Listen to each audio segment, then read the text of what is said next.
भी इस फांसीवादी बीजेपी सरकार के खिलाफ लिख रहे हैं, पढ़ रहे हैं, बोल रहे हैं, उन लोगों को सरकार लगातार पकड़ के जेलों में बंद कर रही है। क्या रीजन क्या है? एक मुस्लिम एक्टिविस्ट हैं, क्योंकि वो लोगों के लिए आवाज़ उठाते हैं, क्योंकि उन्होंने एक दलित महिला के लिए आवाज़ उठाई, क्योंकि उन्होंने उस कम्युनिटी के लिए आवाज़ उठाई जिसको बरसों से दबाया जा रहा था। हमारी संख्या भले कम हो सकती है, हम लोग कम हो सकते हैं, लेकिन जुल्म तुम्हारा ज्यादा दिन नहीं चलेगा। ये जुल्म अगर बढ़ेगा तो जरूर एक दिन खत्म हो जाएगा। हम लोग लगातार आते रहे हैं, लेकिन हम देख रहे हैं कि पिछले समय से जो हमारे साथी अतीकुर रहमान हैं, जो कि लखनऊ में थे, काफ़ी बीमार चल रहे हैं, उनको सरकार किस तरीके से अच्छी मेडिकल सुविधाएं नहीं उपलब्ध करवा रही है। और ये जो तमाम सारे लोग, चाहे वो अतीकुर रहमान हो या सिलिकी कप्पन हो या इनके साथ जो भी लोग 4 लोग थे, ये लोग जब हाथरस कांड हुआ था, आपको याद होगा कि हाथरस में एक दलित महिला के साथ कई रेपिस्टों ने, जो एक सवर्ण जाति के थे, उन्होंने रेप किया उसके साथ। फिर उस योगी सरकार आनन फानन में उस बच्ची को जला देती है, उसके घर वालों को भी बॉडी नहीं देती है। ये केस काफी लंबा चला था दोस्तों। इसी को कवर करने के लिए 4 लोग गए हुए थे। तो उत्तर प्रदेश की जो योगी सरकार थी, योगी सरकार उन पत्रकारों को गिरफ्तार करती है, उन पे यूएपीए जैसे मुकदमे लगा के जेलों में डाल देती है। आप लोग भी तमाम सारे लोग पत्रकार हैं, क्या इस देश में किसी घटना की रिपोर्टिंग करना अपराध है क्या? क्या इस देश में क्या लोकतंत्र नहीं है क्या? ये तमाम सारे सवाल है। एक लंबी लिस्ट है। इस देश में उन तमाम सारे लोगों को गिरफ्तार किया गया है जो भी जनता के पक्ष में खड़े हैं। वो चाहे आप सीए एनआरसी के समय के जो लोग भी मोमेंट, कई प्रोफेसर जो अलग अलग जगहों पे लिखते हैं, पढ़ते हैं, बोलते हैं, चाहे वो जामिया के कई पीएचडी स्कॉलर, जेएनयू के कई छात्र और देश के अलग अलग हिस्सों में जो लोग भी इस फांसीवादी बीजेपी सरकार के खिलाफ लिख रहे हैं, पढ़ रहे हैं, बोल रहे हैं, उन लोगों को सरकार लगातार पकड़ के जेलों में बंद कर रही है। यूएपीए, एनएसए और तमाम सारे मामले लगा रही है। लेकिन आप यही देखिए कि दूसरी तरफ जो लोग गुजरात के दंगाई हैं, जो गुजरात के रेपिस्ट हैं, जो बिल्किस बानो के साथ अत्याचार, बलात्कार किए, उन रेपिस्टों को बीजेपी सरकार छोड़ती है और उनका फूल मालों से स्वागत करती है। दूसरी चीज, कठुआ में जो बलात्कार हुआ, कठुआ के बलात्कारियों को यही बीजेपी आरएसएस की सरकार सम्मानित करती है। आपको याद होगा, यहाँ पे बहुत सारे पुलिस के भी लोग खड़े हैं, प्रशासन के भी लोग खड़े हैं। आपको याद होगा वो एसपी, वो एसआई जो कि दंगा शांत कराने गए थे, यही आरएसएस के लोग उनका मर्डर किए। उस एसआई के मर्डरर को आरएसएस में अच्छा पद दिया जाता है, जिला का प्रमुख बनाया जाता है। तो दोस्तों, हम देख रहे हैं कि किस तरीके से यह बीजेपी और जो आरएसएस की सरकार है, इनसे संबंध रखने वाले लोग, चाहे वो बीजेपी आरएसएस से संबंध रखने वाले लोग, चाहे वो रेपिस्ट करके रेपिस्ट हो, बलात्कारी हो, मर्डरर हो, दंगाई हो, अभी कपिल मिश्रा जो दंगाई है, जो तमाम सारे ऐसी बातें किया है, ऐसे रेपिस्ट को, मर्डरर को, दंगाइयों को या सरकार संरक्षण देती है, खुली छूट देती है। और दूसरी तरफ जो लोग पढ़ने लिखने वाले लोग हैं, जो लोग डेमोक्रेटिक सेंटिमेंट पे विश्वास करने वाले लोग हैं और जो लोग लगातार इस सरकार के अन्याय के खिलाफ, या पिछली भी सरकार हो या जो भी सरकार हो, अलग अलग सरकारों के अन्याय के खिलाफ जो लोग लिखते हैं, पढ़ते हैं, बोलते हैं, उन लोगों को लगातार जेलों में डालती है। आज हम साथी अतीकुर रहमान की रिहाई को लेके हम लोग यहाँ जंतर मंतर पे इकट्ठा हुए हैं।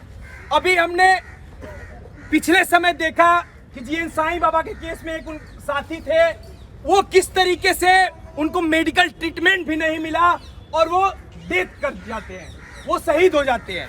तो दोस्तों, हमें देखना होगा कि किस तरीके से यह सरकार अलग अलग लोगों को जेलों में डाल के टॉर्चर कर रही है, जेलों में डाल के मार रही है। तो हम अतीकुर रहमान की रिहाई के लिए, सशक्त रिहाई के लिए हम लोग आज जंतर मंतर पे इकट्ठा हुए हैं। हम अपनी ये पब्लिक मीटिंग चलाएंगे और हम उनकी रिहाई के लिए मांग कर रहे हैं। और इसके साथ ही साथ जितने भी राजनीतिक बंदी हैं, वो चाहे जीएन साईं बाबा हो, चाहे हनी बाबू हो, चाहे साथी उमर खालिद हो, चाहे तमाम सारे लोग हैं जो भी राजनीतिक कारणों से जेलों में बंद हैं, अलग अलग कारणों से बंद हैं, हम उन तमाम साथियों की रिहाई की बात करेंगे। तो दोस्तों हम अपनी पब्लिक मीटिंग अभी शुरू करेंगे। हम अपनी पब्लिक मीटिंग में जो भी साथी है, जो भी अलग अलग संगठनों से आए हैं, सारे साथी अपनी बात को रखेंगे। घर की क्या कंडीशन है, उनकी वाइफ अभी किस हालत में है, वो खुद किस हालत में, सब कुछ बताइए।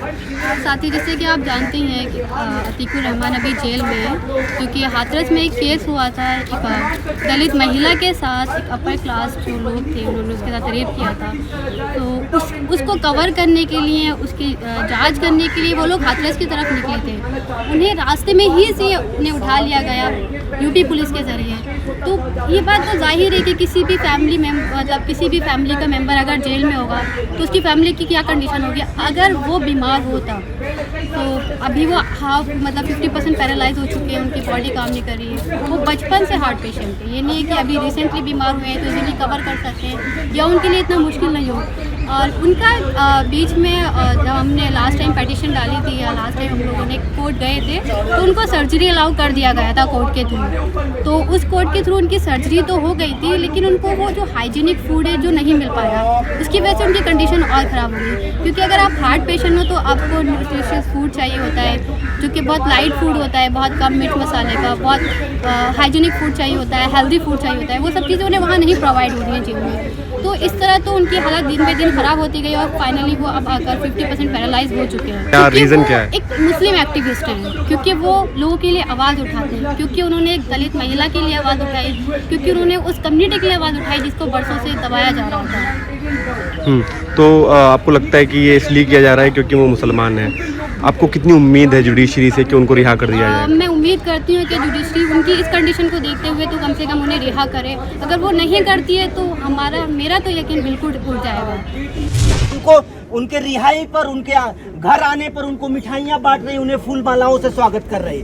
तो साथियों, यहाँ पे जितने भी सारे लोग मौजूद हैं और मीडिया के लोगों से भी यही कहना चाहेंगे कि हमें इस बात पे गंभीरता से सोचना पड़ेगा कि इस देश में लोकतंत्र नाम की कोई चीज़ है या नहीं है। और एक बात हम कहना चाहेंगे कि ये सरकार लोगों को चेतावनी दे रही है, लोगों को एक तरीके से डरा रही है कि जो भी जनता के हक में बोलेगा, जो भी लोगों के पक्ष में बोलेगा, जो भी छात्र, बुद्धिजीवी या एक्टिविस्ट लोगों के पक्ष में बोलेगा, उसे ये सरकार फर्जी केसों में फंसाकर जेल में डालेगी। तो हम इस सरकार को भी बता देना चाहते हैं कि हो सकता है आज हमारी ये संख्या कम हो सकता है आज हम कम दिख रहे हो, तो तुम्हारे ही जैसे बहुत सारे लोग शासन करने आए, प्रधानमंत्री बने, मुख्यमंत्री बने, तमाम देशों में तानाशाह बने, लेकिन आज उनको लोग गालियां देते हैं। जब उनके नाम, हिटलर का कोई नाम लेता है तो गाली के बिना उसका नाम नहीं लेता है। तो इनके भी दिन आएंगे और वो दिन बहुत जल्द आएंगे। हमारी संख्या भले कम हो सकती है, हम लोग कम हो सकते हैं, लेकिन जुल्म तुम्हारा ज़्यादा दिन नहीं चलेगा। ये जुल्म अगर बढ़ेगा तो जरूर एक दिन खत्म हो जाएगा। इन्हीं सब बातों के साथ अपनी बात समाप्त करेंगे। बस यही हम अभी कहना चाहेंगे कि देश भर से तमाम जो लोग हैं उनको अतीकुर रहमान के रिहाई के लिए, उनके सलामती के लिए कोशिशें करनी चाहिए। जो भी माध्यम बन सकता है वहाँ पे रिहाई की मांग करनी चाहिए।